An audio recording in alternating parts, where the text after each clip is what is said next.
हरे कृष्णा बच्चों। तो फिर मैं चलूँ आगे, ठीक है। मैंने 2 क्वेश्चन होमवर्क दिए थे, किसी को कुछ पूछना है? इधर बेटा ऑनलाइन वाले बच्चों, हरे कृष्णा बेटा। बेटा किसी को कुछ पूछना है तो जल्दी से बताओ, वरना फिर हम आगे नई बात करना स्टार्ट करें।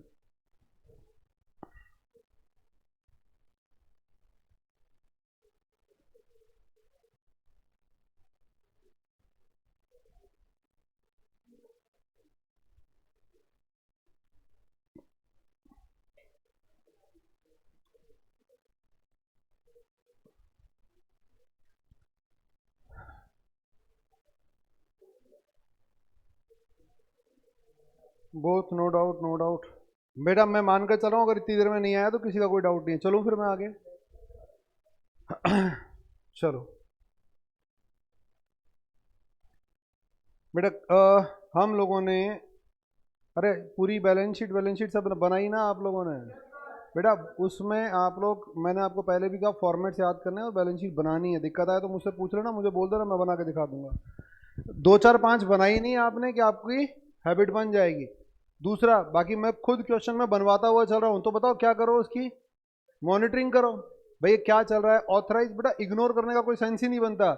मैं कोई भी ऐसी चीज नहीं दूंगा आपको जो मैंने खुद ने क्लास में नहीं करवा रखी, तो वही मैं करवा रहा हूँ। हाँ अब ये है ना, कॉन्सेप्ट मेकिंग में बताओ क्या लगता है, समय लगता है, तो थोड़ा बहुत टाइम ऊपर नीचे इधर उधर एडजस्ट करना पड़ता है। मैंने क्वेश्चन करवा दिया, एक एक एक चीज मैंने ऑब्जर्व करवा दी। बेटा उसी चीज को जब आप रिपीट करो और दिक्कत आ जाए तो पुराना देख लिया करो एक बार। कुछ भी बिलीव मी नया एंड तक नहीं करने को मिलेगा आपको, केवल रिपीटेशन के लिए मिलेगा।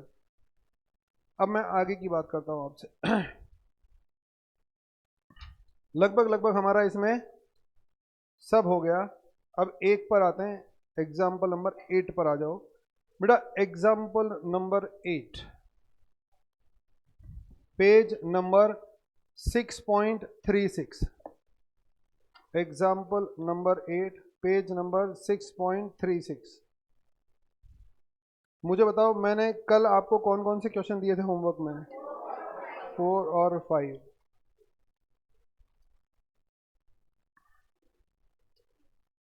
आज होमवर्क नोट कर लो। क्वेश्चन नंबर 3, केवल एक क्वेश्चन है। Question number 3, page number 6.44। Question number 3, page number 6.44, केवल एक क्वेश्चन है, 20 से 25 मिनट का। वो भी आप लोग आराम से लिखोगे तब, और तेजी से किया तो जल्दी हो जाएगा। दिक्कत आएगी तो कल आते ही बात करेंगे। देखो जो मेरे साथ करता जा रहा है, आपको बात समझ में आ रही है कुछ? बेटा ऐसे हम लगभग लगभग सारा ही कवर हो रहा है। आपके पास बचेगा क्या? आरटीपी वारटीपी बचेगी, वो भी गिनती के 5 5 7 6 6 क्वेश्चन बचेंगे बस ले देकर। ऐसे में कुछ आपके भरोसे नहीं छोड़ रहा। समझ में आ रहा है? आरटीपी किसका रिपीटेशन है? इन्हीं का, बस तो प्रैक्टिस हो जाएगी वहां से। तो इसीलिए कुछ छोड़ने की जरूरत नहीं है। अगर आप क्वेश्चन होमवर्क के नाम पर होमवर्क बेटा कर रहे हो, मैनेजेबल देता हूं मैं, ये नहीं कि 4 5 क्वेश्चन उठाकर दे गया। 2 भी तब दिए थे जब एक सैटरडे का था और एक संडे का था, तो एक दिन उस दिन किया, एक दूसरे दिन किया, आज का एक। अभी मैं बोल दूं आपको भाई बच्चे कुछ आप कर लेना, तो पता क्या, फिर आप लोग स्किप करके आगे निकल जाओगे। इसीलिए मैं डेली देकर डेली पूछ रहा हूँ। बेटा एग्जाम्पल नंबर 8 आज नहीं होगा, आज और कल 2 घंटे लगेंगे, लेकिन इसलिए ध्यान से सुनते रहना, मैंने इसीलिए पहले बता दिया, लंबा चलेगा। मैं क्वेश्चन रीड कर रहा हूं, आपको कुछ पूरे क्वेश्चन में अगर कुछ क्या दिखाई दे, नया दिखाई दे, तो मुझे बताना। The balance sheet of the R limited as on 31 March 11 as follows: equity and liability, shareholders fund, share capital, reserves and surplus, non-current liability, long-term borrowing, current liability, trade payables, other current liability, short-term provision, non-current assets, PPE, current assets.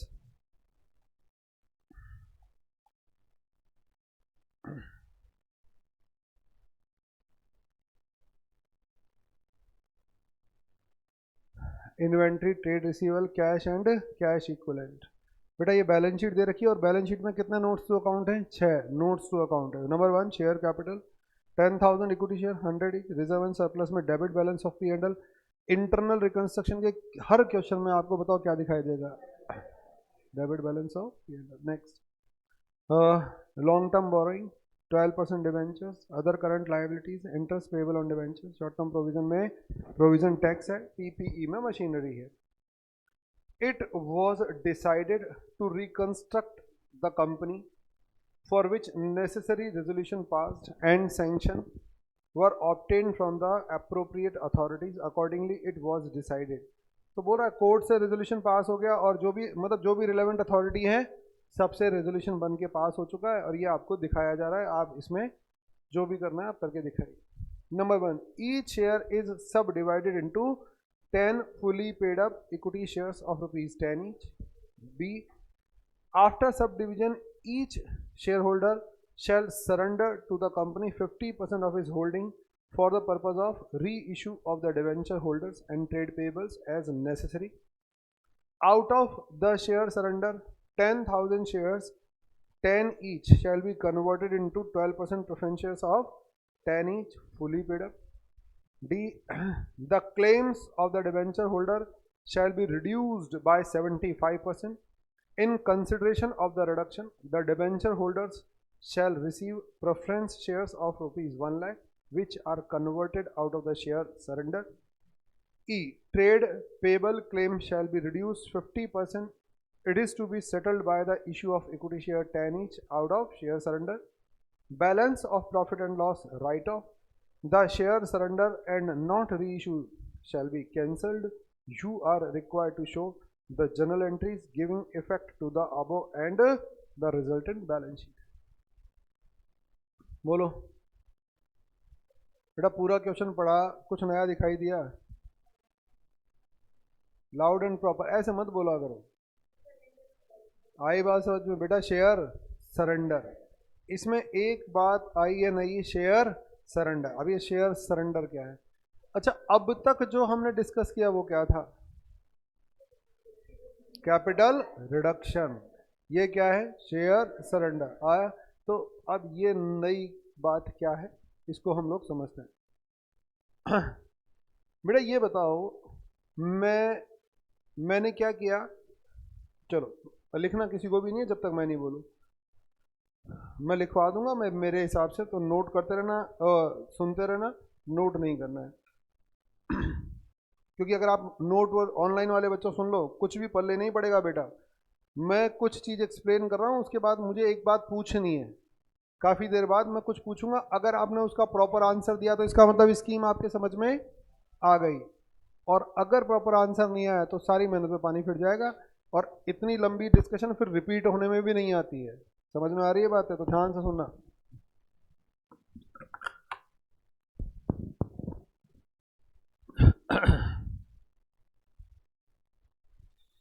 चलो, इसने एक internal reconstruction scheme बनाई है, तो मैं in the books of company आपको काम करके दिखा रहा हूं।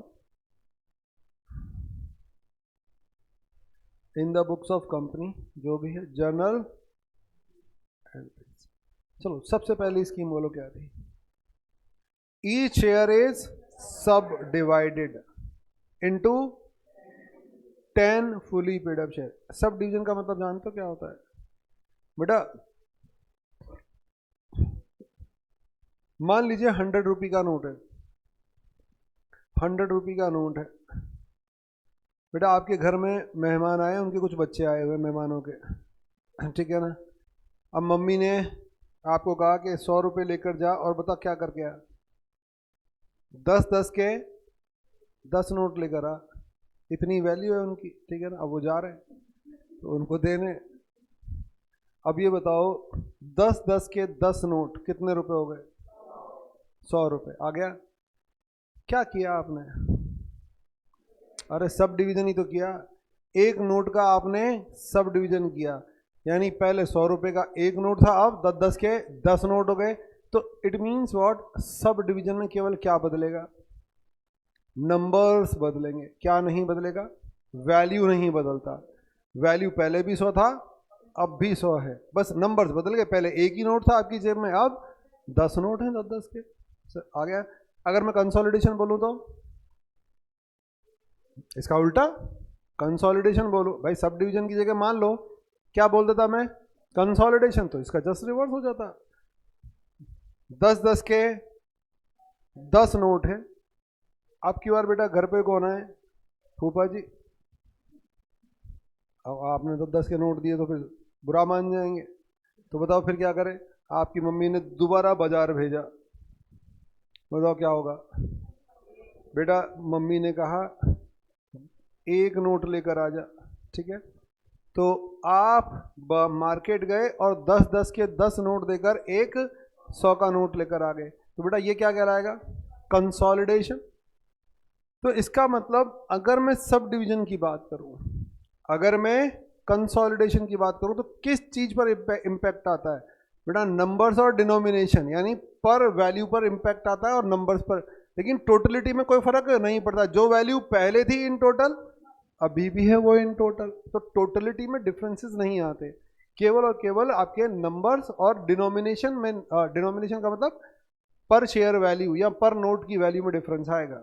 बात समझ में आ गई। तो कंपनी, अब सब कंपनी ने सब डिवीजन किया क्यों, बेटा ये लंबी रामायण है, मैं आपको थ्योरेटिकल एस्पेक्ट में नहीं लेके जाऊंगा क्योंकि मैं मुद्दे से हट जाऊंगा फिर। बोलो आ गया समझ में। अब सब डिवीजन किया, कई रीजन होते हैं, रीच बढ़ानी होती है 50। अब मैं उस मुद्दे पर नहीं जा रहा, वरना हम हमारी डाइवर्ट हो जाएंगे, हम हमारी अकाउंटिंग पर ही रहते हैं। उसने, क्योंकि एज ए चार्टर्ड अकाउंटेंट हमें केवल क्या करनी है एट प्रेजेंट, अकाउंटिंग करनी है बस, डिसीजन मैनेजमेंट ले लिया है। बेटा सब डिवीजन कर दिया उसने शेयर का, लाइन पढ़ते रहना, ईच शेयर सब डिवाइडेड इनटू, बताओ कंपनी के शेयर की टोटल वैल्यू कितनी है ना, हाँ टोटल वैल्यू 10 लाख। तो बेटा सब डिवीजन के बाद भी वैल्यू कितनी रहेगी, 10 लाख। ये तो क्लियर हो गया माइंड में, यानी वैल्यू चेंज नहीं होने वाली। मैं सब डिवीजन कर दूं या कंसोलिडेशन कर दूं। मुझे एक बात और समझ में आ गई, सब डिवीजन में मेरी वैल्यू स्मॉल डिनोमिनेशन की तरफ जाएगी, कंसोलिडेशन में हाई डिनोमिनेशन की तरफ जाएगी। तो अभी बताओ कौन सा डिनोमिनेशन है आपका, हाई डिनोमिनेशन है भाई, 100 रुपए। सब डिवीजन कर रहे हो तो आप किसकी तरफ जा रहे हो, लो डिनोमिनेशन की तरफ, यानी 10 रुपए। चले आगे।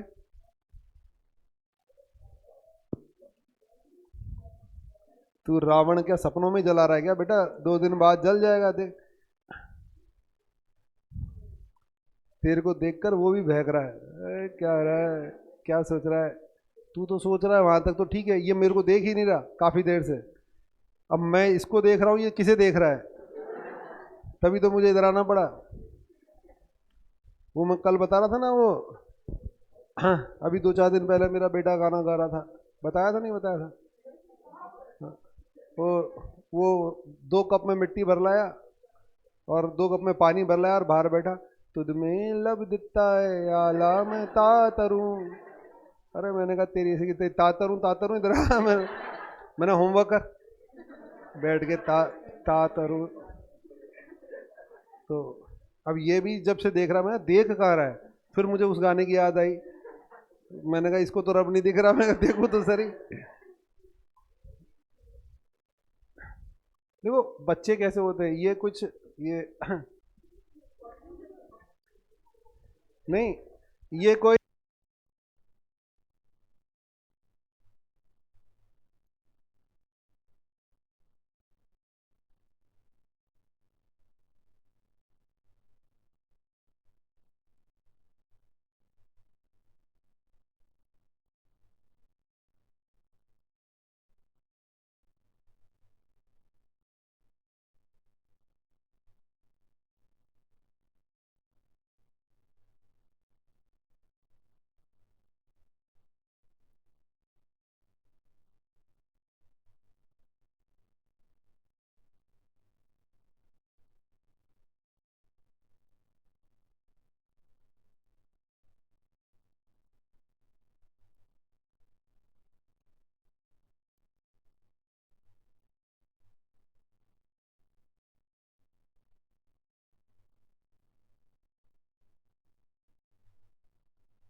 ना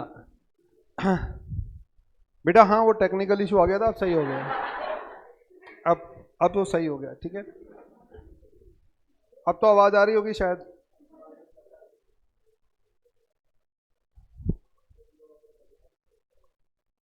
नहीं बेटा काजल, ऐसा नहीं है कोई, वो बेटा ऑडिबल नहीं था मैं, ठीक है ना। अब ठीक हो गया। चलो अब मुद्दे पर आते हैं। बेटा हम लोग बात कर रहे थे किसके बारे में? सब डिवीजन के बारे में। सब डिवीजन के बारे में। तो बेटा सब डिवीजन में मुझे क्या करना है? टोटलिटी में सिमिलरिटी रखनी है आप। तो यहां पर बताओ मैं क्या लेकर आ गया? Equity share capital account debit. बताओ कितने रुपए वाले शेयर? कितने शेयर हैं? 10,000 शेयर इंटू 10 लाख। समझ में आ रहा है? बताओ अब मैंने क्या किया? टू इक्विटी शेयर कैपिटल, बताओ कितने? 10 लाख। बेटा as it is value total रहेगी आपका सब डिवीजन ₹10।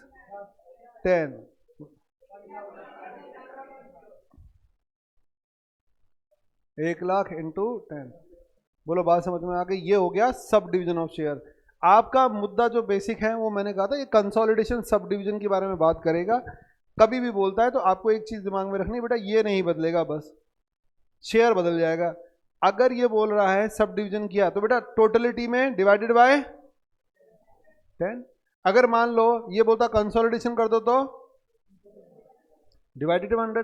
तो इससे पता है आपके पास ये नंबर आ जाएंगे, इससे ये नंबर आ जाएंगे। टोटलिटी आप सेम रखना और इससे आपको पता चल जाएगा। क्या ये बात समझ में आ गई? क्वेश्चन की पहली लाइन समझ में आ गई सबको? ये बेटा सब डिवीजन हो गया। मैंने सब डिवीजन के बाद, क्योंकि मैं इंटरनल रिकंस्ट्रक्शन की बात कर रहा हूं बेटा, मैंने सब डिवीजन के बाद बताओ क्या किया? सेकंड पॉइंट पे आता है आफ्टर सब डिवीजन। आप अगर लैंग्वेज को फोकस से पढ़ोगे तो कभी पूछना नहीं पड़ेगा आपको मुझसे। बेटा सब डिवीजन के बाद each share holder surrender 50% of their holding. बेटा सब डिवीजन के बाद हर शेयर होल्डर ने क्या किया? 50% होल्डिंग सरेंडर कर दी। तो ये बताओ एंट्री क्या बनी?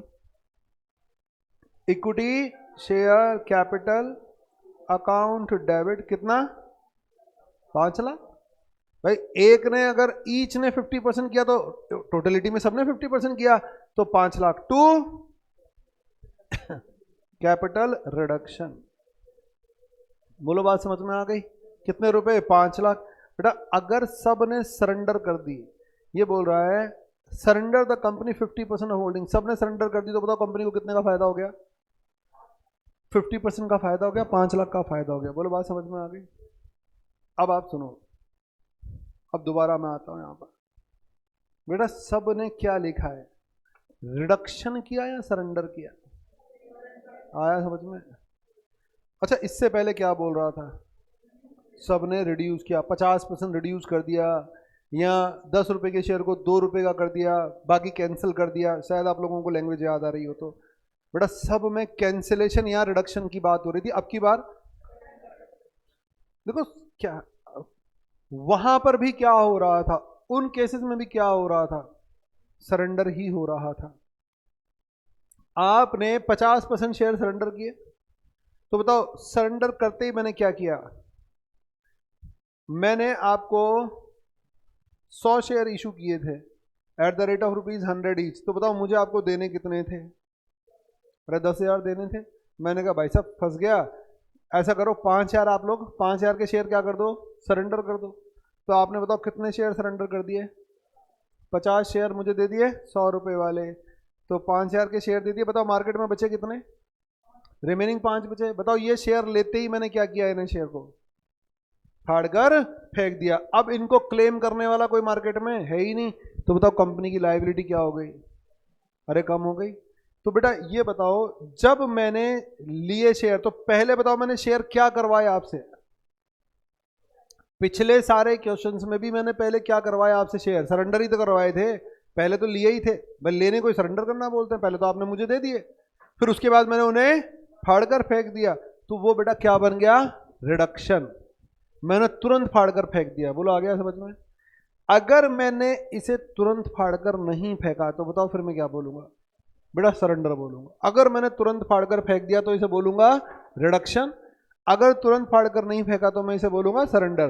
तो मैंने यहां पर बताओ अभी नहीं किया, इसे फाड़कर नहीं फेंका। शेयर सरेंडर अकाउंट डेबिट, कितने रुपए? 5 लाख। बोलो आ गया। 2 दिन बाद बताओ मैंने क्या किया? इन्हें फाड़कर फेंक दिया। 2 दिन बाद इमीडिएटली मैंने इसे फाड़कर नहीं फेंका, इमीडिएट कैंसिलेशन नहीं किया, 2 दिन बाद फाड़कर फेंक दिया। तो बताओ अब एंट्री क्या करूंगा? Share surrender account debit to capital reduction. अब मैं कर दूंगा।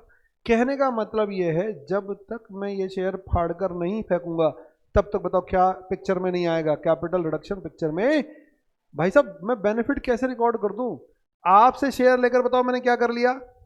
यहां रख लिया। तो बेटा जब तक ये जिंदा है तब तक ये लाइबिलिटी क्रिएट हो सकती है। बोलो आ गया समझ में? तो जब तक ये जिंदा है मैं कैपिटल रिडक्शन बुक नहीं करूंगा। तो ये मेरे पास रखे, मैंने शेयर सरेंडर बुक कर लिया, मैंने कल को फाड़ कर फेंक दिया तो कल ये कर दूंगा, बात खत्म। तो जब तक मैं फाड़ कर नहीं फेंक रहा तब तक मैं कैपिटल रिडक्शन में पैसा नहीं डालूंगा। हाँ अल्टीमेटली पैसा जा कर रहा है, कैपिटल रिडक्शन में जा रहा है। बोलो आ गई बात समझ में? लेकिन अभी क्वेश्चन ने पता है क्या कहा? बोलो शेयर सरेंडर करवा दिए, तो मैंने सरेंडर करवा दिए, मैंने कैपिटल रिडक्शन बुक नहीं किया। क्या यहां तक की बात समझ में आई? दोनों में डिफरेंस दोनों में ही सरेंडर होता है। एक में इमीडिएट कैंसिलेशन कर दिया जाता है, फाड़कर फेंक दिया जाता है, एक में नहीं किया जाता। नहीं किया जाता तो आपको कैपिटल रिडक्शन बुक करने की पावर नहीं है, आपको शेयर सरेंडर में पैसा डालना पड़ेगा।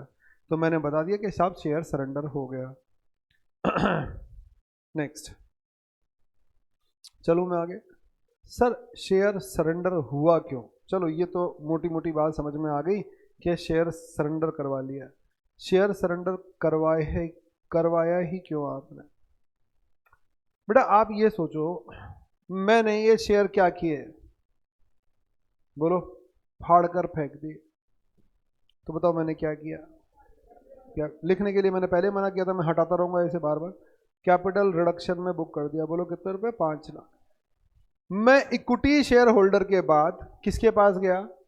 प्रेफरेंस तो है नहीं इसमें, प्रेफरेंस तो है नहीं। बेटा मैं डिबेंचर होल्डर के पास गया, मैंने डिबेंचर होल्डर से कहा साहब थोड़ा बहुत कॉम्प्रोमाइज करो। डिबेंचर होल्डर बोले हम कॉम्प्रोमाइज करने को तैयार है, लेकिन बदले में हमें क्या चाहिए? इक्विटी शेयर्स चाहिए। बोलो बात समझ में आ गई? मैंने कहा ठीक है। बताओ मुझे अगर उनसे कॉम्प्रोमाइज करवाना है डिबेंचर होल्डर से, तो बताओ मुझे उन्हें क्या देने? वो बोल रहे हैं हम 50%, मान लो फॉर एग्जांपल रैंडम बोल रहा हूं मैं, हम 50% हम भी माफ कर देंगे, लेकिन हमें क्या चाहिए? इक्विटी शेयर चाहिए हमारे 50% के बदले में। तो बताओ फिर मुझे अगर उनसे कॉम्प्रोमाइज करवाना है तो बताओ 50% क्या करने पड़ेंगे उनको? अरे शेयर क्वेश्चन से रिलेट मत करना, 25% क्या बोला, मैं तो मेरे हिसाब से बोल रहा हूँ। बेटा मुझे उन्हें इक्विटी शेयर देने पड़ेंगे, तो बेटा वो क्या बन जाएगा? Equity share. अरे नया इशू आ जाएगा, कंपनी को नए इक्विटी शेयर उसे इशू करने पड़ जाएंगे। बोलो आ गई बात समझ में? बेटा नए इक्विटी शेयर इशू करने पर एक प्रॉब्लम आती है, कंपनी को क्या देनी पड़ती है? बेटा टैक्सेस देने पड़ते हैं। जब भी कोई इशू आता है तो कंपनी को ड्यूटीज पे करनी होती है एज पर लॉ, जो भी बना हुआ है। बात समझ में आ गया? बेटा कोई 10-20 हज़ार के शेयर इशू होंगे क्या? कहने में हम लोग यहाँ 10,000, 5,000, 2 लाख, 5 लाख लिखते हैं, लेकिन प्रैक्टिकली आप ये करोड़ों में होते हैं फिगर। मान लो कंपनी ने डिवेंचर होल्डर से कॉम्प्रोमाइज कराने के लिए करोड़ों रुपए के शेयर इशू किए, तो बोलो करोड़ों रुपए का, लाखों रुपए का टैक्स बन जाएगा।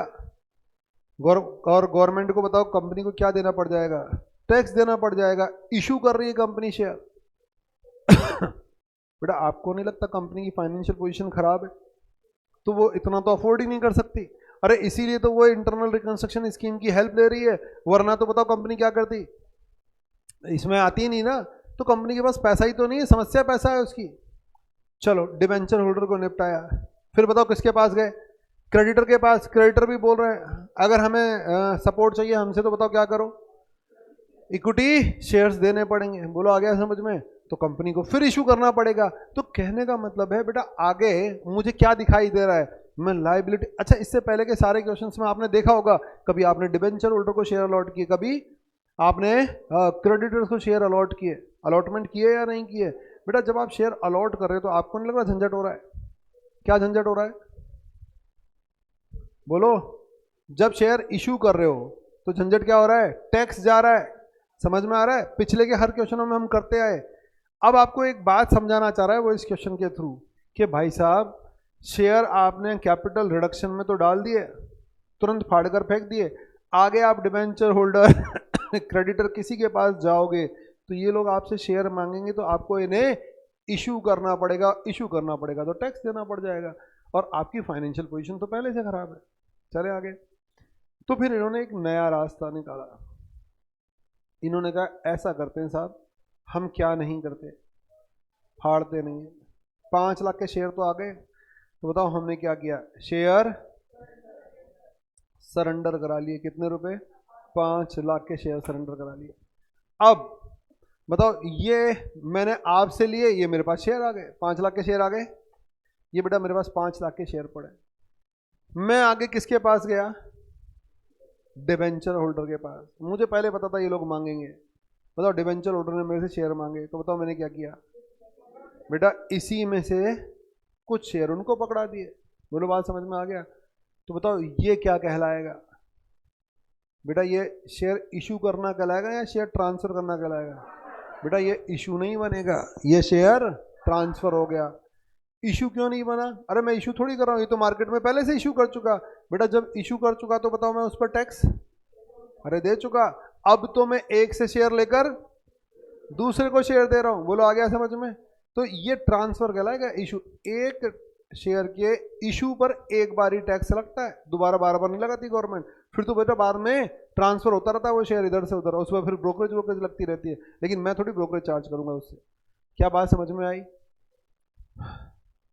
ये बताओ शेयर सरेंडर में किसका फायदा है, कंपनी का फायदा है, उससे टैक्स से बच जाएगा, लेकिन किसका नुकसान है, बेटा गवर्नमेंट का। शेयर होल्डर का क्या है नुकसान, अरे आप तो पहले भी कॉम्प्रोमाइज कर रहे थे, अब भी कॉम्प्रोमाइज कर रहे हो, आपके क्या फर्क पड़ रहा है।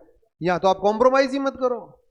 बेटा कैपिटल रिडक्शन में भी आप 50% कॉम्प्रोमाइज कर ही रहे हो, यहां भी कॉम्प्रोमाइज कर रहे हो, आपकी सेहत पे क्या फर्क पड़ रहा है। भाई आपने किसी को मान लो, अब आपने किसी रोड चलते आदमी को 100 का नोट दे दिया। अब बेटा वो उस 100 के नोट को फाड़ कर फेंक दे, या उस 100 के नोट का अपने घर कोई सामान ले जाए, या उस 100 के नोट का जो भी मन में आए वो करे, आपकी सेहत पे क्या फर्क पड़ता है। आपकी पॉकेट से तो गया है ना, और आपने मर्जी से दिया है, आपसे किसी ने जबरदस्ती नहीं की। बोलो बात समझ में आ गया। तो हमारी सेहत पे फर्क नहीं पड़ता, लेकिन हाँ सामने वाले पर इंपैक्ट आएगा। बेटा अगर वो फाड़ कर फेंकेगा तो उसका नुकसान सामान लेगा। तो कहने का मतलब ये है शेयर होल्डर पर कोई फर्क नहीं पड़ने वाला, कंपनी क्या कर रही है। अगर कंपनी ने कैपिटल रिडक्शन स्कीम अप्लाई की तो कंपनी का नुकसान, क्योंकि बाद में वो इशू करेगी तो टैक्स देना पड़ेगा। अगर बेटा उसने शेयर सरेंडर स्कीम अप्लाई की तो गवर्नमेंट का नुकसान, क्योंकि गवर्नमेंट का टैक्स निकल जाएगा हाथ से। समझ में आ गया, कंपनी का तो फायदा हो जाएगा। कोर्ट, ये स्कीम बताओ क्या कोर्ट की परमिशन के बिना अप्रूव हो सकती है। बेटा कोर्ट कभी भी किसकी परमिशन नहीं देता, शेयर सरेंडर की परमिशन नहीं देता। बोलो आ गया समझ में। वो केवल और केवल किसकी परमिशन देता है, कैपिटल रिडक्शन। शेयर सरेंडर की परमिशन नहीं मिलेगी आपको कभी। क्यों, गवर्नमेंट का नुकसान होता है। बोलो आ गया समझ में। गवर्नमेंट कोर्ट क्या ऐसे फैसले लेंगे जिससे गवर्नमेंट का लॉस हो। बोलो बेटा ऐसा फैसला कैसे ले सकता है कोर्ट कि जिसमें फाइनेंशियली गवर्नमेंट लॉस में चली जाए। अरे आपको सपोर्ट कर तो रहे हैं, आंख बंद करके थोड़ी सपोर्ट कर देंगे। आपको सपोर्ट कर रहे हैं, आप निकल के आ जाओ, हम आपकी बातों से सेटिस्फाई है, हम आपको इतनी परमिशन देते हैं, अगर सब लोग तैयार है तो एक इंटरनल रिकंस्ट्रक्शन स्कीम बना लो, हम अप्रूव कर देंगे, कोई दिक्कत नहीं है। लेकिन वो स्कीम कौन सी होनी चाहिए, कैपिटल रिडक्शन स्कीम, वो शेयर सरेंडर स्कीम नहीं होनी चाहिए। तो इसका अप्रूवल नहीं मिलता। तो एग्जाम में मानकर चलो इस पर क्वेश्चन नहीं आता। समझ में आ गया। ये एक ही क्वेश्चन है जो एग्जाम में आया बस, तो इसलिए अब 16 नंबर का एग्जाम में क्वेश्चन आ गया था। तो एक क्वेश्चन एसएम में दे रखा है और 16 नंबर का है। अगर एक नंबर का होता तो हम डिस्कशन को भी अवॉइड कर देते, लेकिन 16 नंबर का क्वेश्चन है। आप ये मानकर चलो 90% नहीं आएगा, 10% चांस है इसके आने के। एग्जाम में 90% चांस है कि कैपिटल रिडक्शन का ही क्वेश्चन आएगा, लेकिन फिर भी जब भी आएगा तो बताओ उठाकर ये इसी क्वेश्चन को रख दें। बोलो आ गया। ये 2-3 बार आया अब तक इतने लंबे चौड़े उसमें, तो बेटा हर बार इन्होंने इस क्वेश्चन को उठाकर, मतलब डेटा बदला है खाली, बाकी चीजें एज इट इज, क्योंकि इसमें ये लोग इंटरेस्ट नहीं रखते, क्योंकि प्रैक्टिकली ऐसा कुछ लेना देना है नहीं। तो इस स्कीम में हम जो दिमाग लगा रहे हैं वो केवल और केवल 16 नंबर की वजह से दिमाग लगा रहे हैं। क्वेश्चन एग्जाम में ये मानकर चलो नहीं आएगा, लेकिन आप लोग बेटा करके जाना।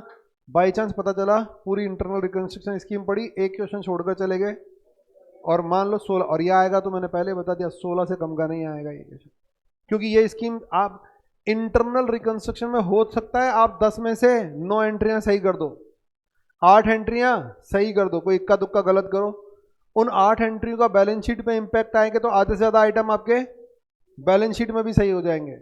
लेकिन शेयर सरेंडर स्कीम अगर आपकी नहीं पड़ी हुई तो आप एक भी एंट्री नहीं कर पाओगे ढंग से, तो इसीलिए ध्यान रखना, पढ़ के तो आपको जानी है। नेक्स्ट, क्या यहां तक की कहानी समझ में आई? बोलो आ गया? क्यों नहीं आती मैंने वो सारी कहानियां आपको करेक्ट कर दी। बेटा ऑनलाइन वाले बच्चों सारे बोलो, यहां तक की कहानी कनेक्ट हुई? क्या आता है क्यों नहीं आता, मैंने सारी चीजें आप लोगों को बताई। जल्दी से बोलो बेटा, पीछे मत लेकर आना, मैं आगे चला जाऊं। अगर कोई डाउट है तो यहाँ बोल देना। चलो ठीक है, एक मोटी मोटी बात समझ में आ गई कि हाँ ये स्कीम इसलिए नहीं आती और इस स्कीम का बेनिफिट क्या है और किसको बेनिफिट है। तो ये बताओ हमने क्या किया, शेयर सरेंडर करवा लिया, आ गया। चलो दूसरी लाइन पर दोबारा आते हैं। बेटा after subdivision each share holder shall surrender to the company 50% of his holding for the purpose of reissue to the end. क्या बात समझ में आई? बेटा सरेंडर क्यों करवाया, फाड़ कर क्यों नहीं फेंका?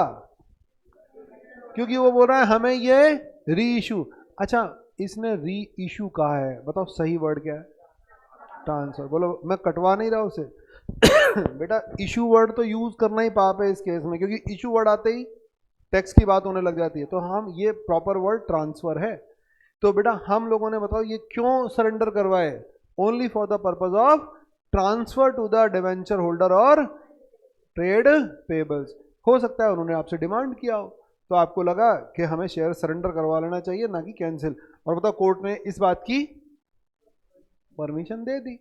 प्रैक्टिकली नहीं देगा, उनको आपको बात समझानी थी। हाँ बेटा उनको आपको बात समझानी थी तो उन्होंने एक क्वेश्चन बनाकर दे दिया। चलो आ गया, ये शेयर हमने क्यों सरेंडर अभी दिए क्या इसमें से, उसने बताया सरेंडर क्यों करवाए आपने, री इशू करने हैं। चलो मैं आगे। बेटा हम कुछ समय बाद एक बात बोलूंगा, अगर पकड़ में आ गई तो सारी कहानी क्लियर हो जाएगी। आप सोच समझ के जवाब देना, इसलिए ध्यान से सुनते रहो। बेटा ये शेयर सरेंडर हो गए 5 लाख। 5 लाख में से मैंने किसको देने हैं, डिवेंचर होल्डर को देने हैं और ट्रेड पेबल्स को देने हैं। क्या दे दूं क्या इसमें से? अभी मुझे तो पता ही नहीं ना क्या बात हुई, क्या डील हुई, बस इतना इंडिकेट कर दिया सरेंडर क्यों करवाया, क्योंकि उनको देना है। अब क्या डील हुई वो तो अभी तक पता नहीं है। चलें आगे। अच्छा मैंने ये सरेंडर कौन से करवाए हैं, इक्विटी शेयर या preference share? Equity share surrender करवाए हैं। मैं दे कौन से सकता हूं, मेरी बात पूरी सुन लो फिर जवाब देना। बेटा मैं आउट ऑफ 5 लाख ये मेरे पास इक्विटी शेयर सरेंडर किए हुए पड़े हैं मैं इसमें से ट्रांसफर करूंगा, रीइशू वर्ड यूज नहीं कर रहा, आप चाहो तो रीइशू वर्ड यूज कर लो। मैं इसमें से ट्रांसफर करूंगा, कौन से ट्रांसफर करूंगा, इक्विटी ही ट्रांसफर कर सकता हूं या प्रेफरेंस भी ट्रांसफर कर सकता हूं? बेटा इक्विटी भी ट्रांसफर कर सकता हूं और कोई फर्क नहीं पड़ता। बोलो आ गया? Up to ₹5 lakh. आ गया समझ में? यानी क्लास ऑफ शेयर चेंज की जा सकती है, कोई दिक्कत नहीं है। अरे जब कोर्ट आपको परमिशन दे रहा है तो बेटा ढंग से देगा, फिर ये नहीं बोलेगा कि इक्विटी के बदले इक्विटी देना। 5 लाख तक के आप चाहो तो नए इक्विटी शेयर इशू कर दो, या 5 लाख तक के चाहो तो नए प्रेफरेंस दे दो, या फिर दोनों का कॉम्बिनेशन दे दो, कोई फर्क नहीं पड़ता। 5 लाख के बाद बताओ वो क्या बन जाएगा, इशू बन जाएगा, उसके बाद फिर टैक्स लगेगा, 5 लाख तक ट्रांसफर माना जाएगा। बोलो बात समझ में आ गया? और वैसे भी ये शेयर जो सरेंडर करवाए हैं ना, इनकी कोई वैल्यू है नहीं। क्यों? क्योंकि बेटा इस पर तो मान लो मैंने आप लोगों से लिए तो आप शेयर सर्टिफिकेट पे तो आपके नाम लिखे होंगे। अरे ये थोड़ी किसी और को पकड़ा दूंगा, समझ में आ रही है बात? तो मैंने ये 5 लाख तक के जो शेयर सर्टिफिकेट है मेरे पास, बताओ मैं क्या करूंगा नए शेयर सर्टिफिकेट छपवाऊंगा 5 लाख तक के। बोलो आ गया? बेटा इनको हटाकर बताओ इनको किससे रिप्लेस कर दूंगा, न्यू शेयर सर्टिफिकेट से रिप्लेस कर दूंगा।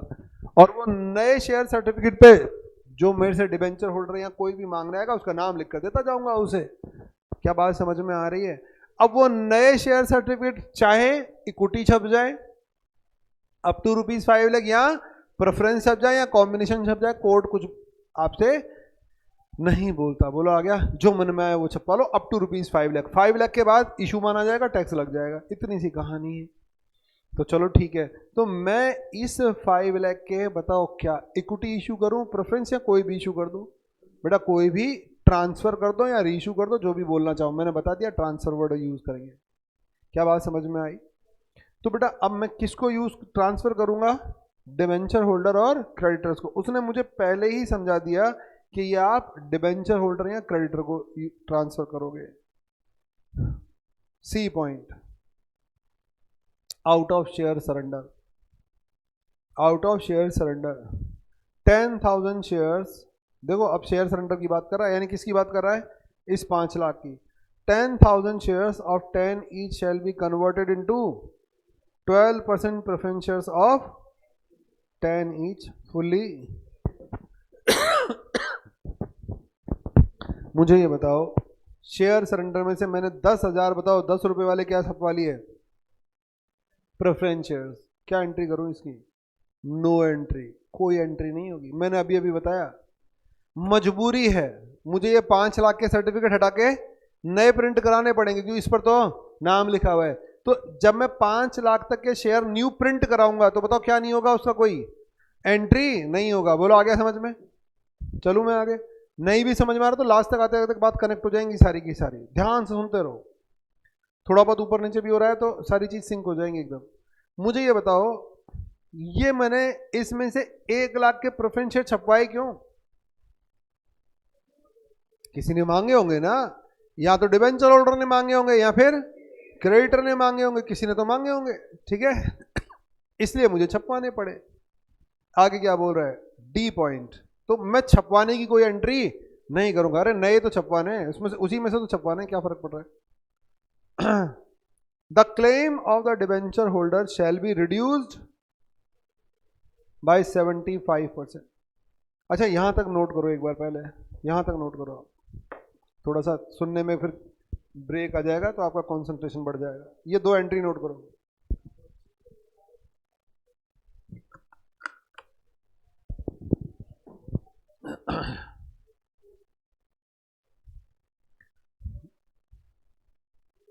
सारे बच्चे बेटा नोट कर लो, ताकि आपके गैप आए सुनने में तो आपका कंसंट्रेशन फोकस बढ़े।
लिख लिया सबने?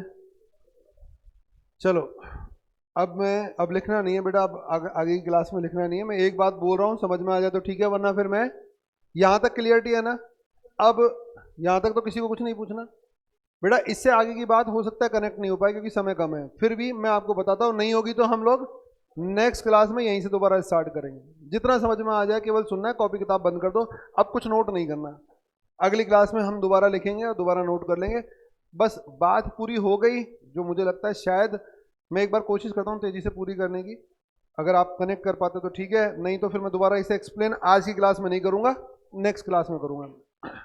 यहाँ तक कोई डाउट नहीं है, आगे की बात मुझे नहीं पता कितनी हो पाएगी। अब मैं छोड़ना भी नहीं चाह रहा क्योंकि अभी 11 मिनट तो हैं हमारे पास, तो मैं बात को ड्रॉप भी नहीं करना चाह रहा। चलो देखते हैं क्या होता है। डी पॉइंट, बेटा अब आगे की बात सुनो, लिखना किसी को कुछ भी नहीं है, मैं काटता पीटता रहूंगा। D point, the claim of the debenture holder reduce by 75%। मुझे बताओ डिबेंचर होल्डर का क्लेम, दोबारा सुन लो एक बार में, फुल एंड फाइनल अमाउंट बताना। डिबेंचर होल्डर का क्लेम कितना है? वेरी गुड, कितना है? 2 लाख। समझ में आ गया बेटा? काफी बच्चे केवल क्या मानते हैं, मैं डिबेंचर नहीं बोल रहा, क्या बोल रहा हूं? क्लेम ऑफ डिबेंचर होल्डर, यानी आज तक का अप टू डेट उनका क्लेम क्या बन रहा है। क्या खाली वो 2 लाख लेके चले जाएंगे क्या? बेटा वो तो 2 लाख डिबेंचर की भी वैल्यू लेंगे और 24,000 उनका इंटरेस्ट बाकी चल रहा है वो भी लेंगे, तो उनका क्लेम तो टोटल 224 ही तो बन रहा है। 224 टोटल उनका क्लेम बन रहा है। ये बोल रहा है कितना उन्होंने माफ कर दिया? Reduce by 75%। तो 75% इसका भी रिड्यूस कर दिया, 75% इसका भी रिड्यूस कर दिया और 75% इसका। बोलो बात समझ में आ गई? अगर मैं एक एक मैं इन टोटलिटी बात करूं तो 168, और एलिमेंट वाइज बात करूं तो डिबेंचर का 75% और इंटरेस्ट का 75%, ये दो उसने वेव ऑफ कर दिए, रिड्यूस कर दिए। चले आगे, दोबारा कॉन्सेंट्रेट करो। The claim of the debenture holder reduce by 75%, उन्होंने 75% माफ कर दिया in consideration of the reduction. इसका मतलब इस रिडक्शन के अगेंस्ट, इसके बदले में क्या बोले वो? The debenture holder receive preferential 1 lakh which was या आर कन्वर्टेड आउट ऑफ। बोलो आ गया समझ में? बेटा इसका मतलब ये हुआ ये मेरे पास क्या रखा हुआ है, कितने शेयर है? 5 लाख के शेयर। कौन से हैं? सरेंडर्ड शेयर, जो मैंने मेरे एग्जिस्टिंग शेयर होल्डर से सरेंडर करवाए।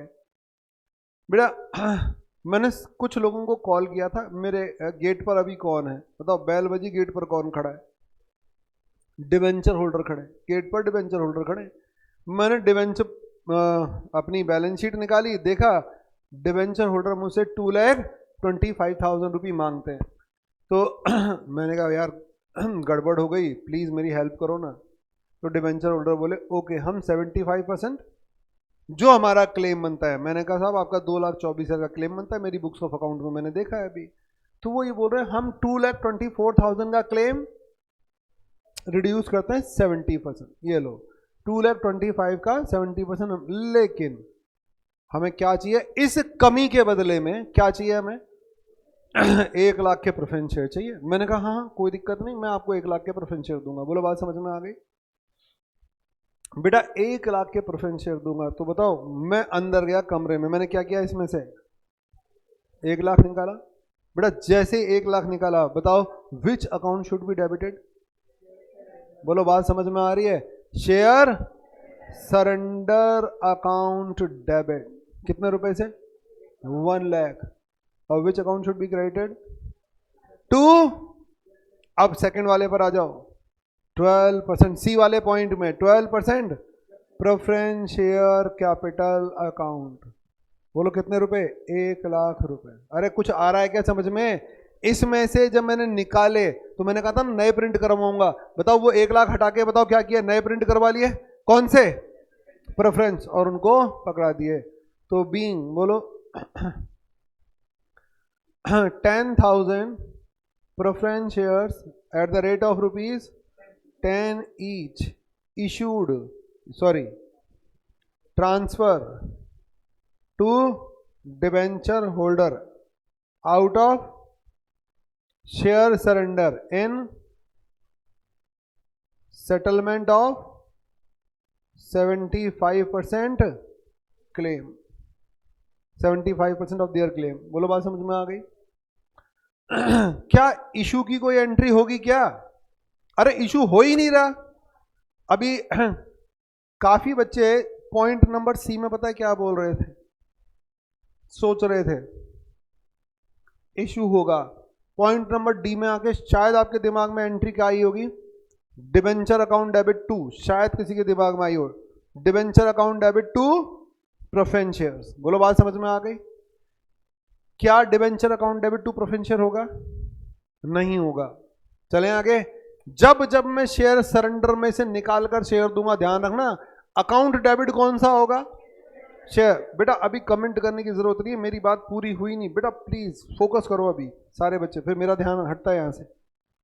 चलो मैं आगे, मैं शेयर सरेंडर डेबिट करूंगा। अब मुझे बताओ अगली एंट्री क्या होगी।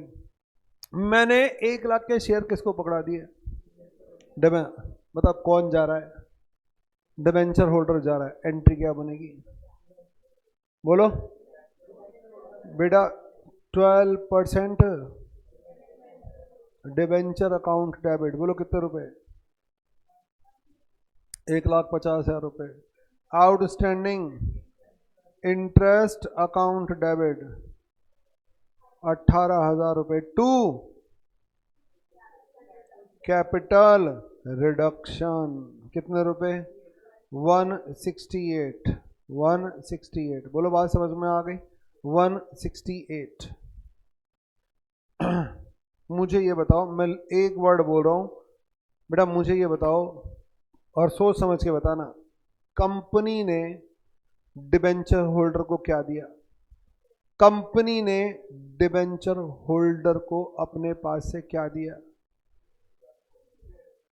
बोलो दोबारा सुन लो, कंपनी ने डिबेंचर होल्डर को क्या दिया अपने पास से। कंपनी ने इस 75% के बदले में नालायकों कुछ नहीं दिया। तो बेटा मैं वही तो पूछ रहा हूं आपसे, मैंने 3 बार बोला आपको, कंपनी ने डिबेंचर होल्डर को क्या दिया अपने पास से। अरे कुछ आ रहा है क्या, क्या क्या दिया कंपनी ने, कुछ नहीं दिया। भाई साहब ये बताओ, मैंने आपसे 500 का नोट लिया, या प्लीज रिक्वेस्ट कर रहा हूं 500 रुपए तो आपने दिए, सामने आया था एक आदमी, अरे मेरे 500 रुपए नहीं दिए तूने अभी तक, मैंने कहा ये ले, चला गया वो। तो बताओ मैंने अपनी जेब से क्या दिया, अरे मूवमेंट करा दिया एक आदमी से दूसरे आदमी की तरह, और सामने वाला सेटिस्फाई होकर चला गया। इसीलिए बोला था ध्यान से सुनते रहना। अगर ये इस बात का जवाब सबके पास पहुंच चुका तो उनका कॉन्सेप्ट आ चुका समझ में। बेटा शेयर सरेंडर से जब कंपनी शेयर दे रही है तो कुछ दे ही नहीं रही अपने पास से, इसीलिए तो मैं बार बार एक वर्ड पर फोकस कर रहा हूं, बोलो क्या, ट्रांसफर। अरे आप लोगों से लिया और रखवा लिया, कोई आया मांगने, मैंने उसमें से उठाकर दे दिया और वो सेटिस्फाई होकर चला भी गया। कितना % क्लेम भूल गया, वो डिबेंचर होल्डर बोल रहे हमने 75% रिड्यूस कर दिया। बोलो बात समझ में आ गया? हाँ ठीक है, तो आपको नहीं लगता ये पूरा का पूरा फायदा हो गया कंपनी को? पूरा फायदा क्यों हो गया, क्यों? क्योंकि इस 75% के बदले में कंपनी ने दिया क्या अपने पास है, कुछ नहीं दिया। किसी और का शेयर सरेंडर कराया था, उसमें से उठाकर 1 लाख के शेयर पकड़ा दिए। अब डिबेंचर होल्डर को कुछ भी लगता रहे, उससे हमें थोड़ी फर्क पड़ता है, हमें तो हमारी बुक्स में अकाउंटिंग डालनी है, तो प्रैक्टिकली हम क्या दे रहे हैं हमें वो सोचना है। बेटा हम कुछ नहीं दे रहे, कंपनी कुछ नहीं दे रही, कुछ लोगों से चीज ली और फिर कुछ को पकड़ा दी, और वो ये सोच रहे हैं कि हाँ कंपनी ने हमें कुछ दिया, तो उनकी सोच से हमें थोड़ी फर्क पड़ता है। अरे क्या कुछ बात समझ में आ रही है? इसका मतलब ये हुआ कि जब जब कंपनी शेयर सरेंडर से शेयर का इस्तेमाल करेगी तो बताओ कंपनी को प्योर बेनिफिट होगा, क्योंकि बेसिकली कंपनी अपनी जेब से कुछ दे ही नहीं रही, वो तो ट्रांसफर करवा रही है। और बेटा ट्रांसफर में कोई आदमी ये मान रहा है उसे कुछ मिल गया तो हमारा फायदा है ना, समझ में आ गया? आपको नहीं लगता अगर ये मैं कैपिटल रिडक्शन में पहले फायदा बुक कर लेता तो अभी मुझे इन्हें शेयर इशू करने पड़ जाते? काफी बच्चों के दिमाग में मैंने क्या कहा था ना, एंट्री क्या चल रही होगी, डिबेंचर होल्डर को। सेकंड एंट्री तो चलो इग्नोर कर दी, थर्ड एंट्री में, फोर्थ एंट्री में क्या बोल रहा था, डिबेंचर होल्डर को प्रेफरेंस शेयर दिए। तो बच्चों को क्या लग रहा है साहब एंट्री क्या होनी चाहिए, कई नालायक अभी भी पूछेंगे देखना, एंट्री क्या होनी चाहिए, इनको हमने प्रेफरेंस शेयर दिए, ये होनी चाहिए एंट्री। अरे भाई साहब इनको अगर प्रेफरेंस शेयर दे दी तो ये तो इशू हो गया, ये तो इशू हो गया, फिर टैक्स लग गया, फिर शेयर सरेंडर किस काम आ रहा है आपके? समझ में आ रहा है? हम बेटा इशू नहीं कर रहे हैं इनको, क्या कर रहे हैं? ट्रांसफर कर रहे हैं। किसी और का शेयर इनको उठाकर पकड़ा दिया और 1 लाख का शेयर पकड़ा दिया और ये लोग बेचारे सेटिस्फाई होकर चले गए, तो बताओ कंपनी को प्योर बेनिफिट हो गया। आया समझ में? तो जब जब कंपनी शेयर सरेंडर का इस्तेमाल करेगी कंपनी किसी लायबिलिटी के सेटिस्फेक्शन में, तो वो पूरा का पूरा कंपनी को फायदा होगा। क्यों? क्योंकि कंपनी कुछ अपने पास से नहीं दे रही। क्या कहानी आई? बात समझ में? बेटा मैंने हालांकि बेटा ऑनलाइन वाले बच्चों, सारे बच्चे बोलो जल्दी से, क्या ये बात समझ में आई? मैंने पूरे 11 मिनट केवल और केवल एक बात बोली है। अगर ये बात समझ में आ गई तो बताओ क्या समझ में आ गया आपके? फिर शेयर सरेंडर समझ में आ गया। चले बेटा लिखना नहीं है, नेक्स्ट क्लास में एक बार पुराना रिवाइज करके, मैंने आपको कहा था 2 घंटे लग जाएंगे, तो 1 घंटा तो चला गया। अगली क्लास में क्वेश्चन कंप्लीट हो जाएगा और इस क्वेश्चन के साथ क्या कंप्लीट हो जाएगा बेटा? चैप्टर कंप्लीट हो जाएगा। लगभग लगभग सारे क्वेश्चन और सारे एग्जाम्पल हो जाएंगे परसों तक। तो इस क्वेश्चन को हम दोबारा एक बार थोड़ा सा करेक्ट करेंगे और फिर मैं यहीं से दोबारा स्टार्ट करूंगा। तो नोटिंग का काम अगली क्लास में हो जाएगा। हरे कृष्णा।